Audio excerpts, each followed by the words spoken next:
તો આજે આપણે જઈશું રાંદલમાના મેળે. તો દિવ્યાસ તું તાર થઈ ગયો છો?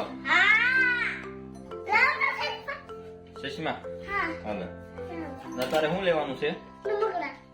કેવા રમકડા લેવા છે? પોપટ લેવો છે. આ મૂસો થાય ઈ પોપટ લેવાનો છે. તો ચાલો આપણે જઈએ રાંદલમાના. ઓકે હાલો ડન. ઓકે જવું ને?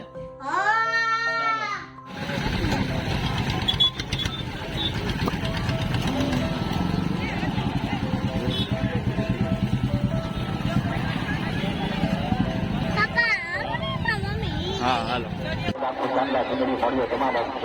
બારણું જોઈ તો બારણું પણ મળશે, સત્તર જોઈ તો સત્તર તો મળશે. આપણે જે કઈ માનતા રાખવું હોય તો તમામ આ વસ્તુઓ માતાજીના મંદિરની સામે મળશે. એટલે ચાલે માતાજીના મંદિરની સામે ધીમે ધીમે નીકળવાના શરૂ રાખીએ. બે બાજુ સાઈડમાં દરવાજા છે, બધા બધી ના કરતા આજુ બારણો આજુ